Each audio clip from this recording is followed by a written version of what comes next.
Hey, I'm Jeff Moss, also known as the Dark Tangent, the founder and creator of Black Hat and the Defcon hacking conferences, and I'm here with Firewalls Don't Stop Dragons.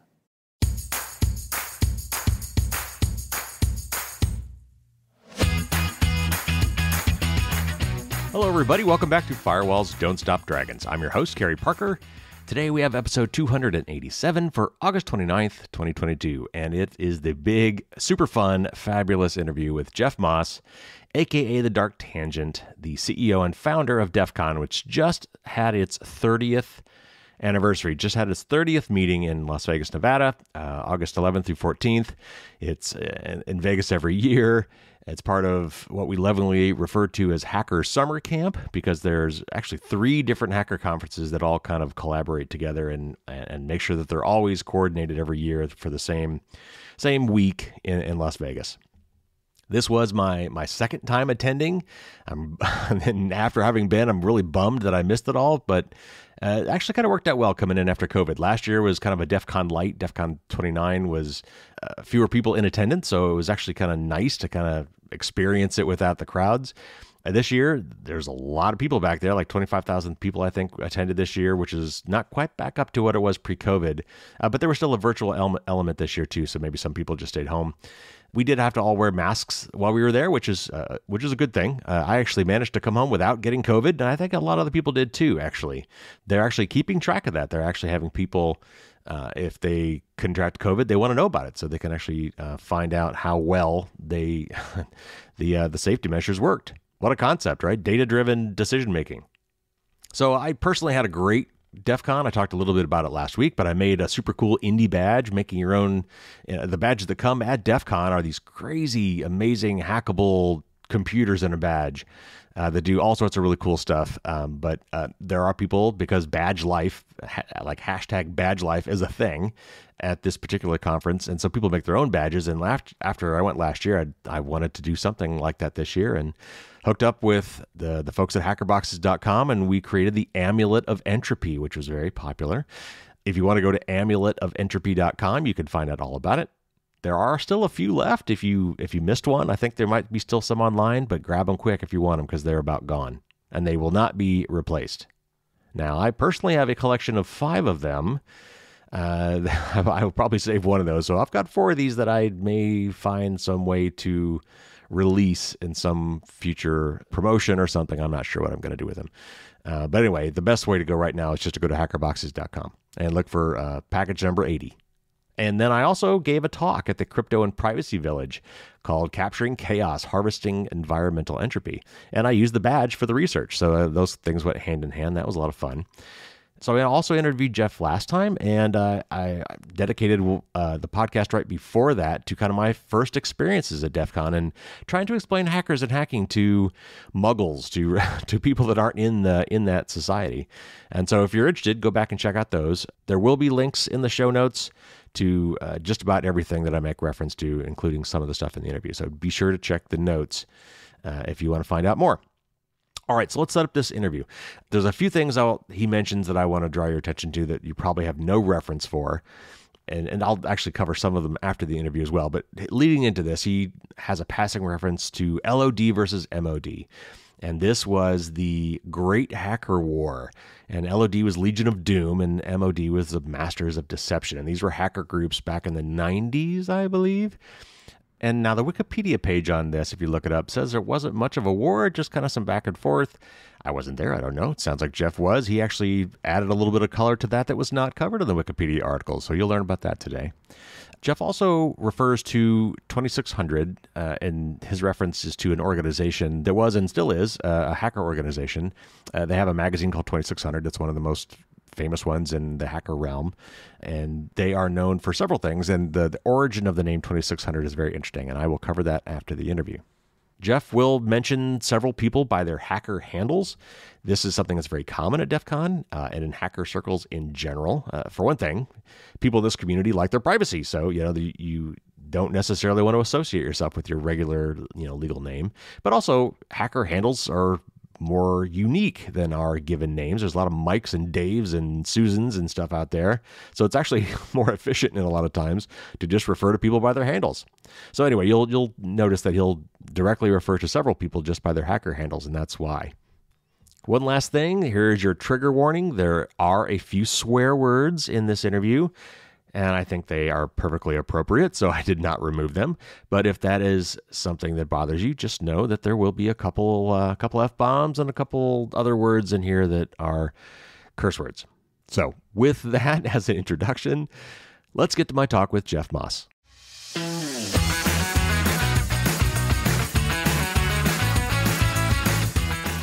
All right, Jeff, thanks again for doing this. So let's go all the way back. Let's go back to DEFCON 1. Tell me, how did that happen? How did that come together? Okay, so I'll tell you the story as I remember it 30 years later. Right. So back in the day, this was early internet days. So it was still all about trying to figure out how to connect your computer to a TCP/IP network. Yeah. And I think back then, operating systems didn't have TCP/IP built in, so you had to run this other DOS software from this one company in Oregon. And I was on all these bulletin boards. I ran a bulletin board. It was very popular. I ran a bulletin board since high school, and the network was going away. And that was PlatinumNet, yeah? Yeah, you remember PlatinumNet. So I had about 12 of these FIDO-compatible networks, right? FIDO was the network, but people took FIDO protocol and they built their own networks. And I was this U.S. hub for a lot of them. Cybercrime was one of the biggest. It had I think CCI had 200 nodes around the world. And the most interesting ones, they had some in Russia. And so you would, as a kid, you're hearing people who've learned English in Russia talking. And it's just, wow, this is a global community, right? Yeah. You're hearing about people in Texas talking about what's going on down there. You're hearing about weather, life, music, whatever, all around the world. And you're sitting in your parents' home and you're not old enough to drive and you can't vote, but you're part of this, thing. Global community. And I had watched enough people get busted for toll fraud, for phone phreaking, to know that if I was going to do something like running a bulletin board that continuously was calling out, you're not going to commit toll fraud from your home phone number. So I worked and I paid my phone bill, which was my biggest expense. Okay. But because of that, I was a very stable node for all these networks, all these hacking networks. And so I ended up being like the North America clearinghouse for all of these networks. So when one of them, PlatinumNet, was going away, we were the biggest gateway aggregator for the US. So I'm talking to the guy who's running PlatinumNet in Canada, really friendly guy, and he's like, oh, my dad's going to take a job overseas, and we're going to have to move. So let's throw a party for the going away of PlatinumNet. And but you're the biggest, all the users are in America, so let's figure it out. And we talked to her like, well, we can't do it in Canada, because if everybody's in the US and we're all young, it's, right. It's going to be pretty hard. So then we were thinking, well, who do we invite? Well, let's invite the other people from the other networks that I'm on, because they're all kind of similar, they're just different. And he's like, oh, that's a good idea. And then he disappeared. And that was it. Yeah, you said on the documentary you've never heard from the guy again. Is that still true to this day? And by bringing that up in the documentary, I'd hoped that word. I mean, I've reconnected over the years with people long since gone that I just saw at Black Hat, one of my arch nemesis that was attacking Who's your arch me. nemesis? Well, he's not my arch nemesis anymore. It hasn't been for a while. But in the early hacking days, this guy from the MOD, remember the LOD versus MOD wars? Yeah, okay. Over a girl. Right, of course, there was this hacking kind of battle. And then he's the reason why I don't have defcon.com, because he registered it out from underneath me. So I registered, I got from the girl his domain. And so then we had each other's domains, sort of. Oh, that's funny. But anyway, so yeah, you come across people from the old days, but not everybody. And so once he disappeared and the ball was in my lap, I decided I'm going to do something bigger. And so then I was on the Pound Hack, Pound Freak, on IRC, and on Usenet, because I had access to, I think, a university system, so I could get online. And why not invite them, right? And next thing you know, it's just, well, if we're doing that, why don't we send fax, as fax was big back then, let's do fax invites. Everybody reads 2600. And I think back then, either not the first DEFCON, but by the third or fourth, there was another magazine called Blacklisted 411 out of California, lasted for a bunch of years before it went away. So our strategy was invite everybody who's interested in this stuff. And I remember we would invite lawyers and activists and artists and musicians, and we didn't know what to make of it, so we just invited everybody. And the idea is like sort of this utopian era when nobody really knew what the internet was capable of. We felt we're at the beginning of something new. Yeah. And the other hacking conferences at the time were invite only. There was like SummerCon that was invite only. That was a big one.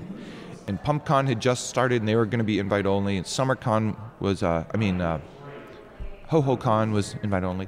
So I wanted to be not invite only. I wanted to invite everybody. And that turned out to be the winning formula, I think. At that time, there's a group of people that could not participate in this community. And I gave them a way to participate. And I'd like to say that was my master plan, but it was really just a reaction of being different. I didn't want to be invite only.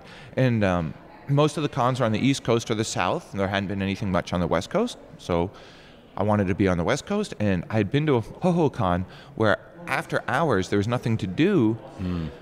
And people went crazy, like garbage cans on fire in the hotel room. I mean, just all kinds of craziness. And I was like, I need things to distract people, or it's going to be a disaster. So 24-hour cities, what do we got? We got New York, Las Vegas. I don't know about San Francisco if that's 24 hours. And so the decision sort of made itself. Plus, I was in Seattle, Las Vegas, War Games, character was from Seattle. First location they nuke is Las Vegas. I mean, we're named Defcon. I mean, it just all lined up. Has any other city tried to woo you away after all these years? And have you ever thought about moving? I thought about moving, but there's not that many locations. Yeah, as you mentioned. can go to. Yeah, I mean, the interesting thing is we're a lot of micro communities inside communities, and there's some places with enormous convention floors, but not a lot of air walls, and we need air walls. Yeah. So you can sort of do a map of how big your conference is, what the convention facilities are, how much air wall space, and you just narrow it down to like a handful of cities. Yeah. Okay. Yeah. So, thinking back to the first conference, how many elements of that first era like survive today? And then what has maybe gone by the wayside, like Alexis Park, I'm sure is one of them. What are the things that have maybe gone by the wayside that you miss? Every few years I go back and I look at the DEFCON 1 talks. I'm like, okay, how much have things changed? And things have not really changed. We had Dr. Mark Ludwig from the Big Black Book of Computer Viruses, who is very controversial. He's a guy who writes viruses, studies them. And he released this one virus that would spread, but what it would do is it would encrypt your floppy disks, so kind of like ransomware, but you put in the password yourself. So since protecting your data was hard with floppy disks, the virus made it easy for you. You just used your floppy disks as normal, and they just all end up encrypted with your password. And then if you wanted to, you put in your password, unlock it. But the idea was using a virus for good. And so here we are, I don't know, 30 years later, and ransomware is a big deal. But I mean, with DEFCON 1, there was already a virus that was doing it for good. Right. What we didn't have was all the payment infrastructure. Right. That was missing. Right. Dead Addict did this talk on how the future was going to change radically because we're going to be connected online all the time. Yeah. Cable modems, DSL, that's coming. And what happens when your computer's always connected? Like, then a bad guy can attack you always. Right. And so, yeah, it's kind of like phones now. When you're on the phone or you're off the phone, but now phones are always connected because data is essentially free. So people aren't, they don't put their phone into offline mode most of the day. It's just always on. Right. So the big one, I think, was Dan from Sun Microsystems. Everybody wanted to be Dan. He was literally a hacking rock star, complete with the hair, the girls, everything. I mean, the look. And he was doing the job everybody wanted. He was protecting big companies, but he looked like them, he spoke like them, and Sun was the internet in those early days, right? Yeah. So he was saying it's getting so hard protecting all these systems, you can't do it anymore. It takes up too much time. So he's starting to write tools, and he's automating, and he's thinking of creating a security scanner that would scan Sun to tell him what the vulnerabilities were. He's thinking maybe he'll call it something like Satan, security, testing, and that got him, he made it, he released it, and it got him on the front page of Time magazine the next year. Wow. So it was like, he was kind of paving the way of how much interest there was in this stuff. And so, yeah, looking back on there's a lot of things that have changed, maybe culturally, but there's still that whole fascination and the prediction. Although in Curtis Carnow, this lawyer, he was really big into VR and AR and what the implications were legally, because he was a lawyer. Okay.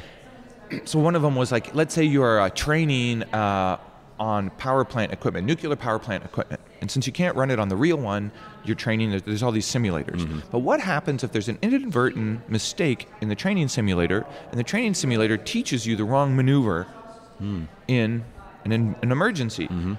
Is it the program author? Is the company that delivered the software? Is the where's the liability? The other one was if you have agents. Back then, the agents were going to be a big thing. And agents were going to go out into the internet and do things on your behalf.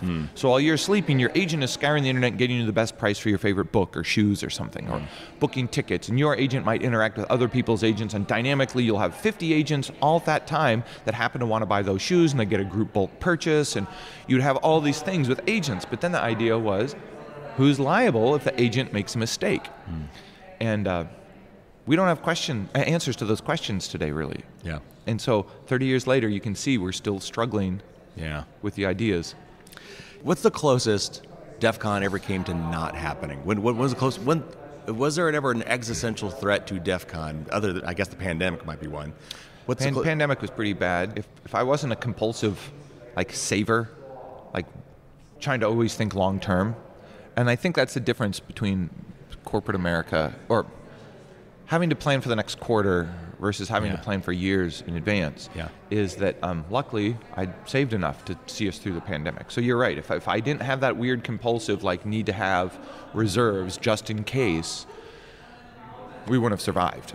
So that was cool. Very super stressful, but I'm now in hindsight glad to be validated that my paranoia had a little bit of something underneath it. Yeah. The other thing with DEFCON is you never know when you're going to be sued. We've been sued over the years. And so, you need a war chest for that because lawyers need money. And so that was the other thing. It's if you had enough reserves, you knew you could survive putting a researcher on stage that might trigger some lawsuit. So it also equaled freedom for the conference to have presenters. And by not having sponsors, it's very hard to blackmail us by trying to get some sponsors to intimidate us. So outside of that, the financial zone, I'm trying to think. We've had some pretty big screw-ups with badges missing, equipment stolen, but I think the biggest one was always we might get shut down in mid-conference. And there was a year, that's right, we were at the Monte Carlo. That was a pretty terrible year. So we're at the Monte Carlo, and same thing, new hotel, didn't know what to make of us. We were the first conference that the sales team booked. Not really knowing, they're just excited to book a conference for its new property. And then they catch on. And then we start getting calls from the sales team hey, what's going on? And the vice president wants to understand, and the hotel manager. And then that gets to the show, and the week of the show, our sales team that had been supporting us, they're all on vacation. They're peace out, while this is going on. And we're at the show, and things were kind of rocky with the communications we'd been getting from the hotel. And I'm sitting down the night before the conference is happening, and there's some guys from New York from the 2600 scene. Emmanuel Goldstein, actually, the editor of 2600 there, and we're all talking, and this one phone freaker guy's if the hotel gives you trouble, just let me know. I'm in their phone PBX, and I'll shut down their phone system. I'm okay, so far things are going pretty well, so I'll just let you know. Good to know. Right. Well, not to be undone, somebody says okay, cool, but if you're not getting the answers you like, we're in the power system in the surrounding area, so if they give you trouble, just let me know, and I'll shut down this block's power, and we'll just turn off power to the casino. Oh my God. I'm great, fantastic, good to know. Yeah, so if there's a giant emergency, I'll let you know. And it was right, totally, I forget about that, just move on, we're doing the conference. Well, back then, DEFCON was a little bit more crazy, a little bit more misogynistic, a little bit, but there's always a group of like foreigners and some locals, and they would always have StripperCon. Oh, okay. Yeah. And that eventually, that went away a couple years later. So what was going on that we didn't realize was that there's all these very specific rules on what you can and can't do as a stripper. Okay. Like certain moves that are illegal. There's certain things you can't do, lewd things you can't, so it was all very like performative, but if you crossed any line for certain nudity or whatever, that was not really a performance anymore. That was something else, and then so what they didn't realize, nobody realized, is the hotel had figured out where StripperCon was going on. They'd installed hidden cameras in this roof. They'd lined the back hallway with police or their own casino police, and they were waiting for the strippers to do something wrong. Oh, wow. And they're just queued up, ready to go. God. And so I'm wandering around the space, waiting. The next day the conference was starting. So I'm wandering around the space, and I see all these people in one of the closed-off conference rooms that nobody's supposed to be in. So I go in like, hey, what is going on? And they're like, oh. So I go in, and they had all these some of these air walls were half up, and I'm looking over, like, oh, there's a StripperCon happening in the middle of my hotel space. Like, how fantastic. Just what I need. And I look over to my right, and there's a guy with a huge camera on his shoulder. It's like some international press who'd figured this out, and he's set up and he's recording it. And we were perfectly lined up watching this. And all of a sudden, she must have done some move that was not approved, because she spins around on her back, twirls around in some maneuver, and immediately, between her legs, as you're looking down, the doors open up, and all the feds or law enforcement, whoever, all starts streaming in. Oh my God. And the guy with the camera is perfectly lined up to have this beautiful shot of all this thing like a movie, and you can see this happening, and he just starts stepping back further and further, and I turn around like, I'm gone. Oh, wow. So I leave. Well, the girls only know that they were hired by Defcon. Oh, God. Which they weren't hired by us. They're by some randos that were... Right. But they don't know any better. They just know they're... So now, Las Vegas PD, hotel, everybody's looking for me. Oh, God. And so I'm on stage now. No, I'm sorry. I misspoke. It was must have been Friday night, because I had to go be on Hacker Jeopardy. So I'm on stage at Hacker Jeopardy, and all of a sudden, all my goons come running in, because we've been monitoring the hotel radio frequency. And so we know what the hotel's been up to. Sure. And all of a sudden, it's like, go find Jeff. So they swarm around me, ensconce me. They're listening to the radios. We have people everywhere. We know where the security teams are roaming, and we dodge it like a video game, and hide in the barrel, and and we make it to a hotel room. Now I'm in the hotel room, and we're trying to figure out how bad is it, like what's going on. So we've got people talking to the hotel. I'm just chilling out in this hotel room over at, what was it? The Flamingo. Looking over at Monte Carlo, and we're doing, radio, because a line of sight sort of between the two hotels.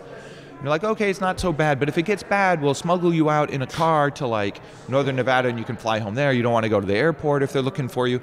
We're making all these crazy contingency plans, and there's like the whole operation, and I'm looking out the window, and all of a sudden, the power goes out at the hotel. Oh, no. Like the whole block goes dark. I'm like, holy shit. And they're like, okay, we'll put you in the trunk of the car, like, we got a plan, let's do this, Oh my God. So what happened? And so we're like, well, it's 2:00 in the morning now, and we're pretty fucking stressed out. They don't know where we are, let's go to sleep, and in the morning, we'll just see how bad it is, and then we'll decide. Okay. So we wake up in the morning, and everything's fine. The lights are on, everything's okay. Everything's fine at the hotel. So what happened was random power outage. Oh, no way. Completely random. And so I go back to the guy, and I'm like, what the fuck did you? And he's like, oh, I can't do that. I was just fucking with you. And he just didn't want to be outdone by the guy who said he was in the phone system. Oh my God, that's hilarious. And it's just, it was like so stressful. Turns out like the company that had the strippers talked to the people, right. And it all got figured out on the back end, and everything was fine. But for that moment of chaos, it looked like it was a world-ending. Yeah, so that is a great story. It was epic. Oh my God. So you can imagine after that, we made absolutely sure no StripperCon. We're not, If somebody's Yes. going to do it, it's not going to be in our space. It's not going to be in our, we can't have the liability or not our deal. But Well, that actually segues perfectly to the next question. That is, for whatever reason, well, for obvious reasons, maybe, DEFCON is like a place for hijinks. Like, what is it about this conference in particular that just brings on the shenanigans? I think in the early years, especially during, so it got pretty destructive. DEFCON 1 was fine. DEFCON 2, I think the word of mouth spread, and DEFCON 2 was kind of a little hijinksy, but it was an influx of younger people coming in from California on road trips to Vegas. And by DEFCON 3, though, we were seriously thinking, like, is there a future for this? Because there's a crew that was kind of they'd grab the microphones, they'd do things, they'd break into things at night, they would damage the bar equipment, they were just kind of pillaging. And everything's expensive in a hotel. And it was like, well, if this is how chaotic and kind of destructive this community can get, then it's self-limiting and you can't really. And so we're going to give it one more try at DEFCON 4. And for whatever reason, I don't know how, but that element kind of got suppressed, maybe by other people in the community, or they grew up or something changed, but the tone really changed between 3 and 4, and then we didn't have that problem again. But it was really scary around DEFCON 3. And so then I think we didn't have all the staff to stop everybody from doing something. So there's a certain level of like, you'll just get away with it because we can't do anything about it. Yeah. And then there's also a certain level of outdoing each other, right? You know, making a funny sticker that made fun of another hacking group, doing something online. Like there was one group that worked for years, this is around DEFCON 7 or 6 or 7, Alexis Park days. This guy K2, this super hacker guy. There have been multiple K2s, but this was the real dude, right? The real K2. And he'd done research and he found the flaw in the FTP daemon, and he'd been camping on that for like 6 months waiting to deface the DEFCON website. So when he defaced it at the con, it was all tongue-in-cheek, kind of fun defacement, right? Yeah. And so so we could take a punch, right? And we were cool with it. And it just, I think we don't take ourselves that seriously. DEFCON means a lot of things to a lot of people, and I think everybody has kind of their own individual feel for what it means. But I'm curious, what is it after all this time? What does it mean to you personally? Like, when you think back on DEFCON, like, what is the real meaning of all of this to you? That's a good question. I think it's meant different things to me over the years. Sure. Right, so in the early years, before the whole .com, before everything, it was sort of like freedom in the sense that I had created something and then other people had come to it and validated that it was fun, but you still had to do everything else in life, right? It was like a side adventure that was enjoyable. And then over the years, we saw there's something here, and I started Black Hat. And then Black Hat really started to take off, and then it's like, oh, this could be a job. This could be like a career. And I remember thinking that I was working, doing pen testing, professional services for a company at the time called Secure Computing Corporation in 97, 98, 99, for a while. But in the early years there, by 99, I think, it was getting to the point where I was making almost as much money with Black Hat, the company was, as my salary at Secure Computing. And I just remember thinking, if I can get 87 more people to pay to come to Black Hat, that would be equal to my salary, right? So I'm going to not work on my day job anymore. I'm going to leave the company, and I'm going to spend a whole year trying to get 87 more people. And it took off, and then it went from this passion project on the side to a business, right? So then Black Hat meant a business. And DEFCON was always like the supporting character, right? The split personalities of the two. Right. And then I ended up selling Black Hat because the liability just got too great for me. I was not comfortable with that total amount of liability. Because what happens warning, this is insider conference stuff, but as you get larger, you have to sign contracts further and further in advance because the space is larger. So you have to commit to it sooner. So you're signing 3-4 years in advance. So if you're going to burn out, and there is a lot of burnout, if you're going to burn out, you have to know you're burning out 3 years in advance. Or you have to sell the business. Yeah. And let's say you're going to burn out and you're like, okay, 3 years from now, I'm not going to do it anymore. Well, you still are growing the business for the next 3 years because you want to make as much money as possible. And every year, if you're growing, it costs more the next year to do the show. It's more space, more rental, more speakers, inflation, whatever it is. It just, yeah, you made a lot of money this year, but guess what? Everything is more expensive next year. Hotel commitments, food, whatever. So you're always playing catch up. So you would get the 1 year you'd have your big cash out would be the final year that you walk away from the business, because then you don't have to pay for the final year. Yeah. So you've built up this conference, you spent all this time and energy, and then you get 1 year of profit and then you walk away. Or you sell it and then you can get multiple years essentially of profit. So what are you going to do? So then now you have to find a buyer. But your conference is never built to be bought, so you have to figure out how does that even work, and so on and so forth. And then later, after that, I think it became really clear that the hacking scene, here to stay, international. By that time, there were many, many competing alternative hacking conferences, right? When I started, I think I said there's like maybe 4, maybe we were the 5th. Now there's hundreds and hundreds and hundreds. And when we had Black Hat in those early days, we were looking at who the competitors were, and at one point we stopped counting it, like I think it was 220. Oh my God. And that's just, it was in the US. Wow. And now there's more than 1,000. And so it's here to stay, and now it's a thing. And you've sort of shown the way and created a blueprint for other people to create. And now that we had our Defcon 20, our big 20th anniversary, and that was such an event. I think Defcon is community. It was hacking, it was exploration, it was pissing off the man with like access control system hacks and lockpicking hacks, and everything that originally you weren't supposed to hack. Cell phone hacks were really big. But the enduring thing I keep going back on is the fun I had with my friends, the things we did together, the friendships I still have 30 years later from people I met at the very first Defcon. And I've kind of forgotten some of the technical hacks, right? That was maybe the excuse and the organizing reason we were there, but the enduring legacy for me has been the friendships in the community. And I don't know if I'm getting altruistic or I'm getting too far away from the technology, but we always try to design Defcon as half technical, half social.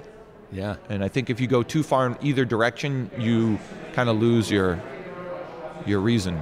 Well, just as one attendee, I can tell you that you've succeeded, because I've always wanted to come just because it was kind of this nebulous, everyone goes, in internet security has to go to Defcon once, and I'm like, but after I came last year, the community was so huge, and the vibe and things were just, and last year was a small year, right? Yeah, well, I actually liked it. It was like Defcon Light for me, so my introduction was like not quite easy, not quite as You're crazy. You're in easy mode, yeah. Right, yeah.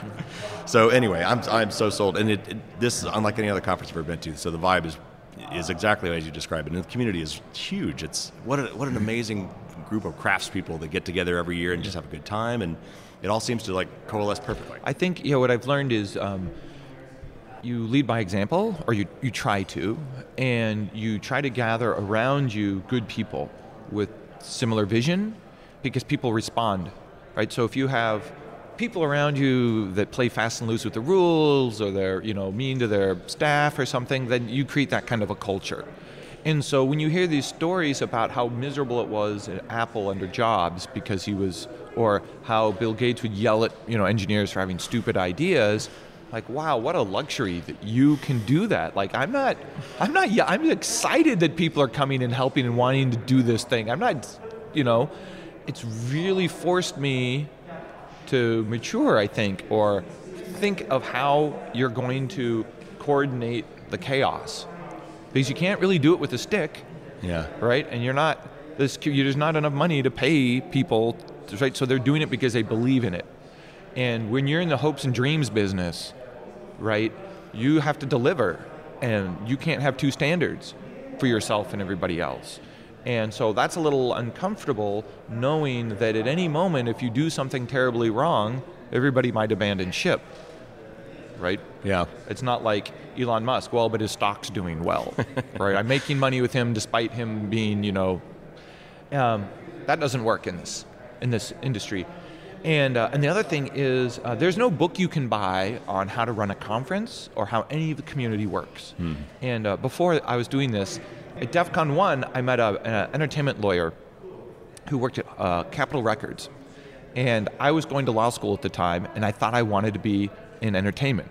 I had a roommate when I started Defcon. My roommate at the time was a music producer. And I was like, that's super cool. I mean, I don't have the musical skills that you have, but maybe I can do this from the legal side, or maybe I can do this from a different, you know.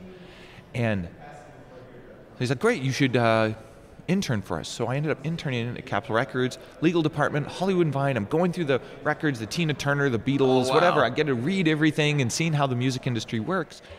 And I realized that, and they're like, yeah, if you're into music, you read this book. It's called, I think it was called This Business of Music. Okay. And back then there weren't 20 books on that industry. There's one. But if you read that, that was the Bible of the music industry. And I was looking, well, now let's learn about the conference business. There's no such books. And you quickly realize that every year it's like starting from scratch in the sense that there's different unions with different contracts. Each hotel has a different contract. The contracts get renegotiated and the way things work change year after year. It's not in the interest of the unions or the hotel necessarily to give you a book on how any of it works. There's no PDF to learn on how does anything work. And we had to figure it out year after year. And that kind of constant reinvention forced us to be highly adaptable. And when we got big enough and we started having hotel coordinators, and we'd hire a conference planner to help us translate what we need to coordinate with a hotel, they're all mystified. They're like, this doesn't work. I mean, everything you've done, I've been in this industry 20 years, this is not how it works. Totally amazed that you're pulling this off. Like, right, this is not how it happens. And even decades later, we went to hire someone this year, and they're like, this doesn't make sense to me. UNLV here in town is one of the only places in the United States where you can get a master's in conference planning, because this is such a conference town. I think you can even get a PhD. Oh, wow. And so every once in a while, they'd send students over to Black Hat or somebody to DEF CON, because they're trying to figure out, like, how does it actually work? Yeah. Because it's not how it's supposed to. And when you're so close to it like us, you don't realize what you're doing is different. It's just what you're doing. So along the way, we've kind of disrupted or changed things, because normally community is around a trade association. And the trade association controls the conference and those sponsors, and there's not like spontaneous, dart throwing association. You'd think there would be, but there's not. Railroad signalmen, there's every kind of association you can think of. But we were truly organic, and that was weird. All right, so you're maybe in a position of being a benevolent dictator, and you've had the ability to shape this as kind of keep it as your baby all this time. So as you're bringing people, you say you're bringing people around you that help you this, because you can't obviously at this point do it all yourself. What do you look for in people when you're like trying to decide who to hire and how to put what positions? Like, what qualities have you gotten to the point where you've got a Jeff sense, a DEFCON sense of somebody, like you're going to be a perfect fit for this? I kind of, you know how you have like sort of a personal radar, and when you meet somebody the first time or a couple times, your radar is like, they're pretty compatible, or maybe they're overly social or not social enough, or well, every once in a while I run into people where my radar doesn't work. They've got some stealth technology. It's like they're jamming my radar.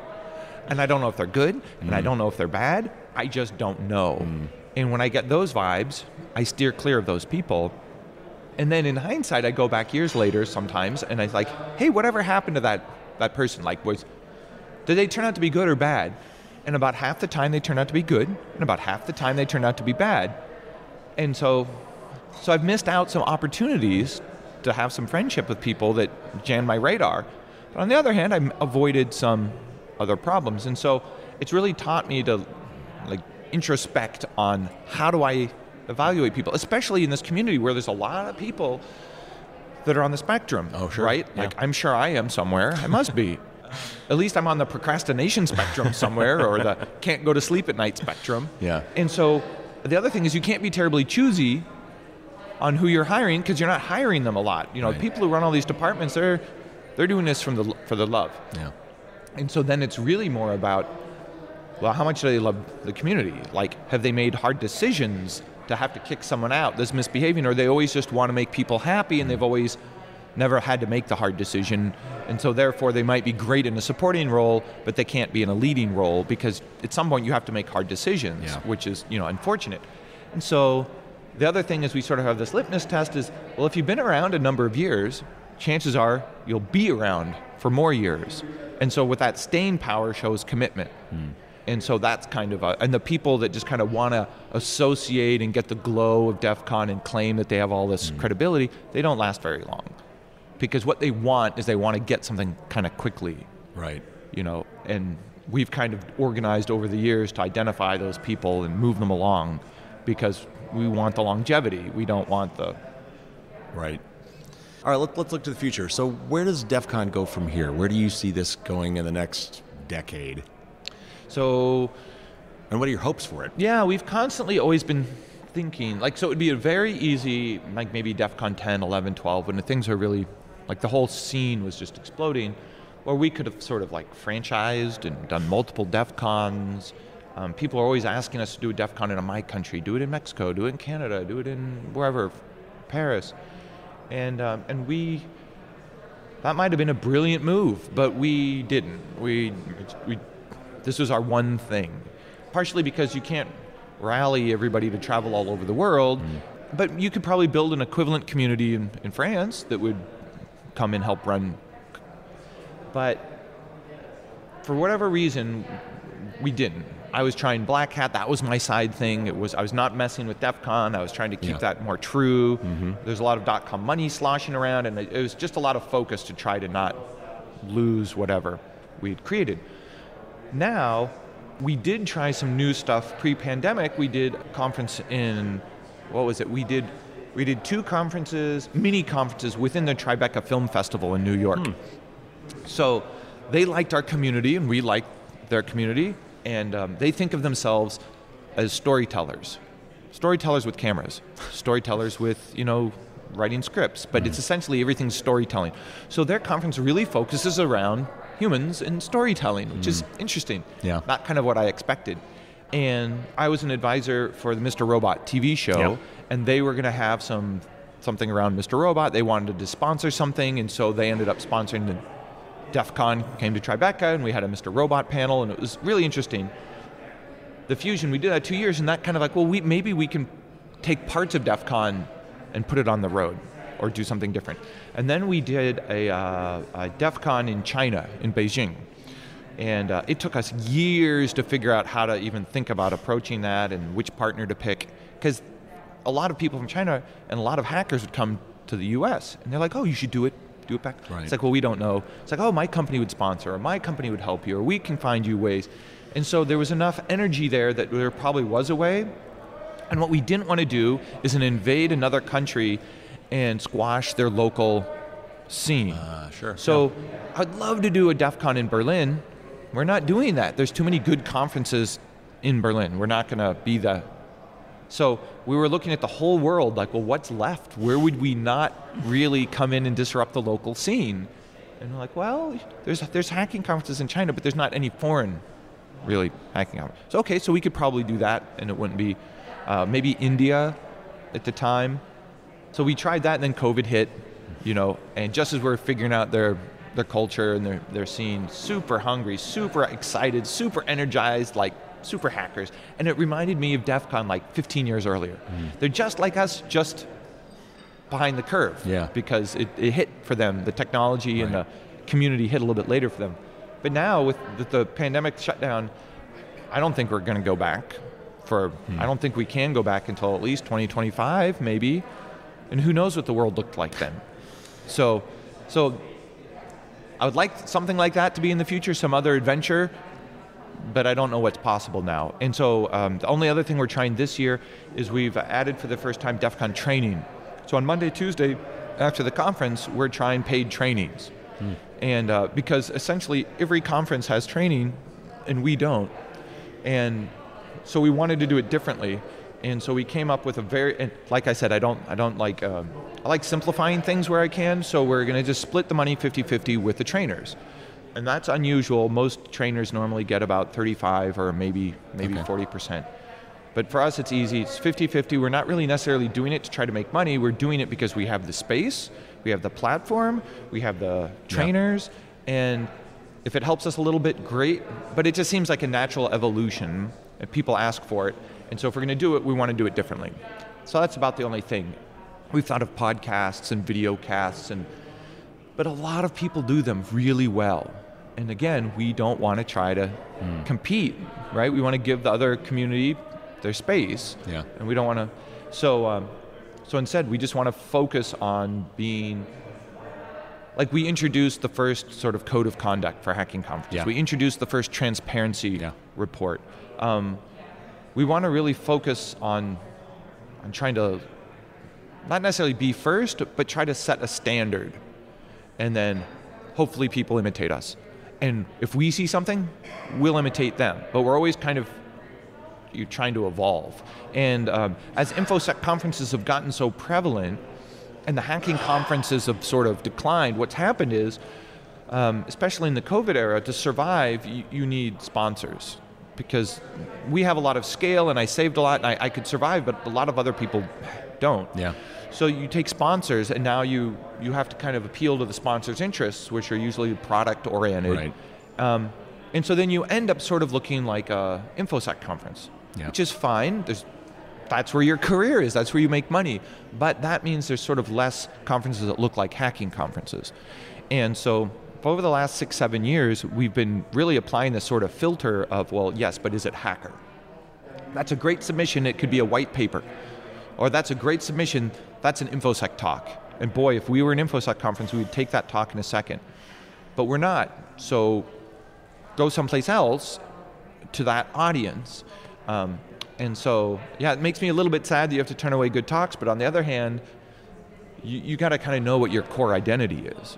And for us, the first hurdle you must jump over it is, yes, but is it hacker? And if it is, great.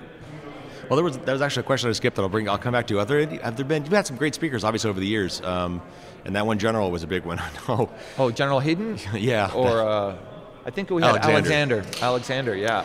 Have there been anybody that you've been dying to get here that you just, for some, whatever reason, I've been wanting William Gibson since like Defcon 3 or something. I mean, since the early days.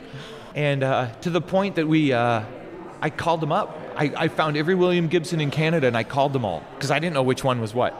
And I got this guy in Vancouver that I'm certain was him after the fact, but he gamed me. And I didn't realize I actually got the William Gibson until after the fact. I was like, oh, damn. Like, he clearly doesn't want to, because he, maneuvered me off the phone. One time we were really trying to get John Perry Barlow because we were a huge fan. He helped found the EFF, the Electronic Frontier Foundation. He had this sort of like online Bill of Rights. He was just doing a lot of writing and thinking about what the internet could be. It was this formative embryonic era, and that's kind of what we were trying to, so we kind of thought the same, and so we were trying to get it, but he was in super demand, and we were some teeny rinky-dink little conference. He died recently too, didn't he? And he passed away, right? And I got to meet him years later, which is a funny story, and so I end up hacking his voicemail box, his answering machine, because I'm trying to leave him a message, like, hey, we want to really invite you. And his voice machine was always full. You'd hear his blurb, beep, sorry, voicemail, full. Right. It's like, oh, there's no way, this dude never deletes his messages. How am I ever going to? And so I hacked, I guessed, his voicemail box security code. So I'm like, well, I can't delete his messages because who knows, it could be really important. Right. So I delete his greeting. And he can record a new greeting. And that was enough space to... Yeah, and so I changed the greeting like, hey, John, sorry for doing this. I'm trying to connect with you. I really want to do it. So like everybody is calling the voicemail box. That's fun. To catch on is hearing this invitation to DEF CON, right? Yeah, so never heard from him. Shocker, right? Years later, I'm in Madrid for like the anniversary of the Madrid train bombings. And there's this international conference where they're trying to address radicalization and online all this stuff. And he's one of the members. And we're talking, we're on the bus together, and we hit it off, and we're having a great time. And I tell him that story, and he laughs about it. And oh yeah, I remember that. Yeah, I didn't know what to make of it. And when we're done, I was like, want to stay in touch? He's like, okay, yeah, let me give you my phone number. And it's like, no, I've already hacked your phone. I've dropped over Bluetooth my contact details in your phone. Because, and he's like, okay, thanks. because there was this Bluetooth hacking tool that Major Malfunction, who's here, runs our QM. He had done a lot of work on Bluetooth, and there's basically a vulnerability on Nokia's where you didn't have to accept, you could just drop contact details on people. And if they had things misconfigured, you could read their contact details, right? So I didn't want to read his contact details, right? But I just kind of wanted to equivalent of like airdropping in my deets on him. And so it was, so he was really cool about it. But there's been a few people like that. We got Neil Stephenson, Snow Crash. Yeah. Super iconic, transformative book for a lot of people. Yeah. So we get a hold of him. My friend Dune gets a hold of him, and he was really introverted. And he's like, man, yeah, I might come, but I'm not going to get on stage. Like, I'll hang out at the back of the room and watch. Interesting. But I'm not. Well, years later, now he's a pro. He's on stage everywhere. Everything's great. So it's really cool to see people who have evolved and they've, overcome their fears. And now he's just, and he's a really deep thinker and, great guy. Wish we could have had him, in those early years. Right. So, there's a couple misfires like that where I didn't realize that, you can just ask people. They're so far away up and on a pedestal that you didn't realize that they might be honored to come and hang out with this new crazy community that was forming. But, you're intimidated by them, and so it's funny to hear you say that. Yeah. Oh, well, dude, this was fantastic. Thanks a lot for doing this again. Give me your time. Yeah, fantastic. Thanks for having me, man. Take care. Okay.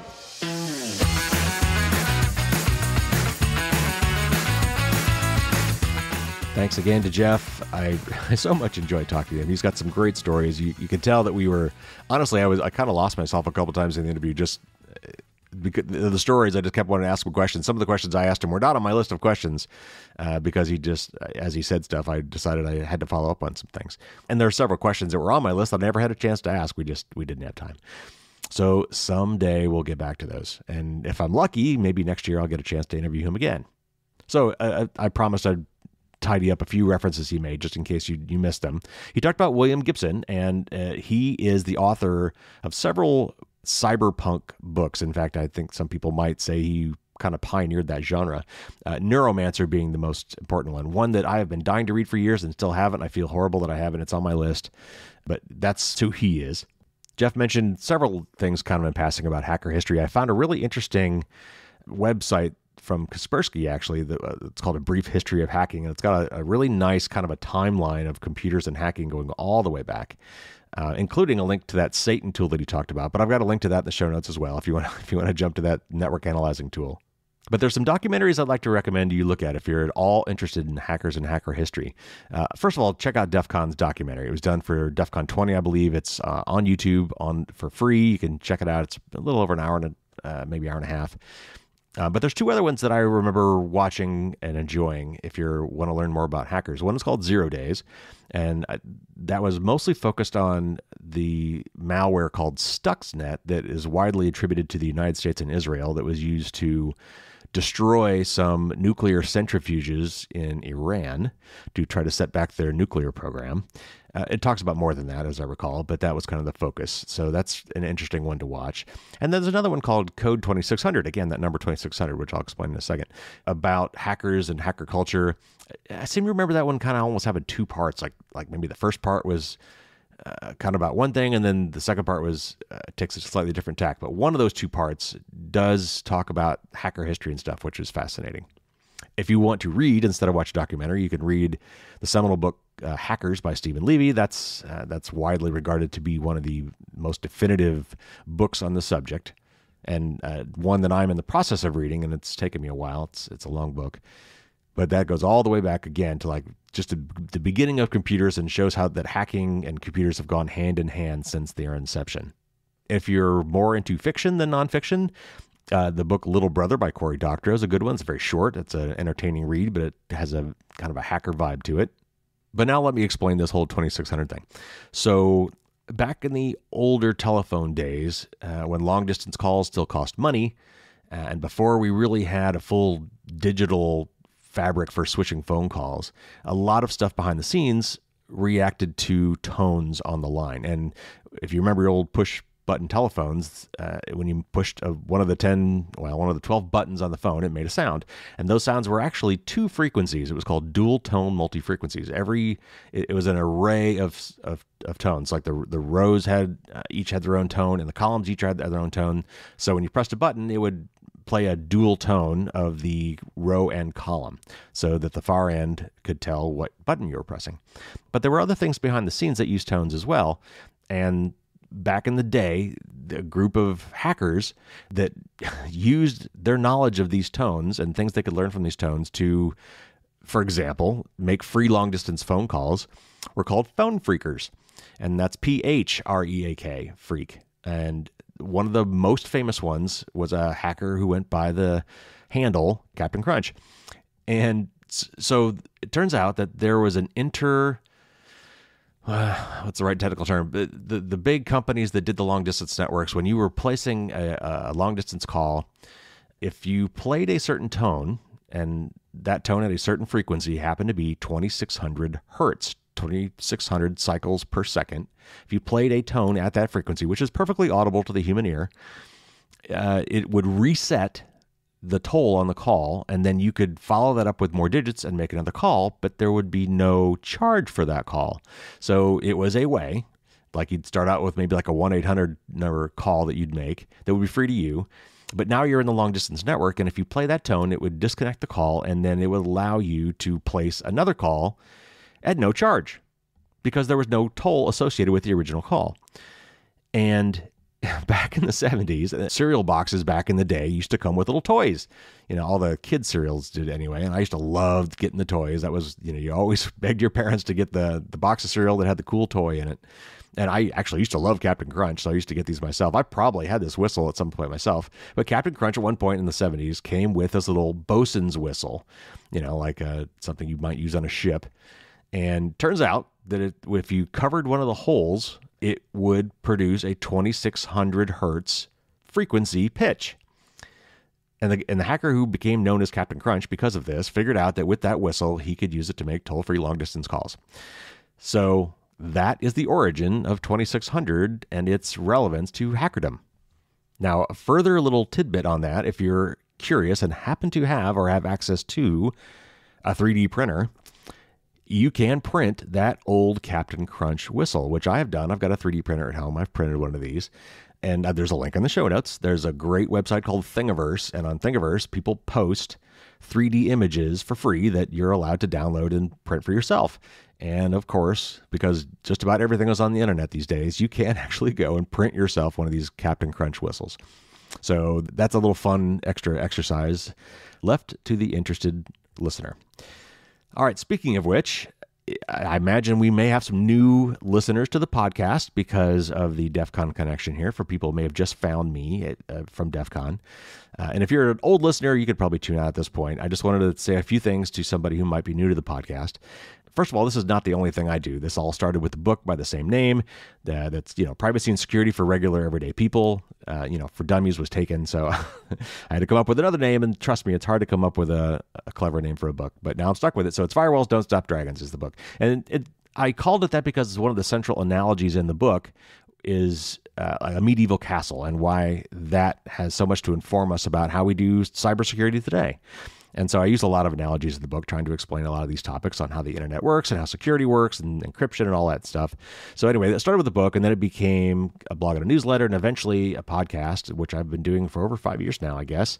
So that's what I do. And every other week it goes back and forth. I'll do a news show one week where I cover the latest privacy and security news to try to keep everybody up to date. And then I'll do an interview on the odd off week. So if you're interested in that at all, check out some of the back episodes. If you go to my website, firewallsdon'tstopdragons.com, there's a link to the podcast there that kind of has some of the highlights, some of maybe the bigger interviews that I've done over the years that you might want to jump right to and check some of those out. So I was a software engineer for many years and then I retired. So, this podcast and all this stuff does cost money. So I now have an account on Patreon so that people can contribute. And so I use the patronage from Patreon to cover the bills and then, pay for things like trips to DEFCON. So if you're interested in that, my patrons get some extra bonus podcast content every week. We also have a private Discord group where we can chat with each other. and even more. So anyway, if you go to patreon.com and search on Firewalls Don't Stop Dragons, you'll find all the details there. So if you are a new listener, welcome. I hope you stick around and subscribe. And then for all of you, as always, until next week, stay safe out there and don't get caught with your drawbridge down.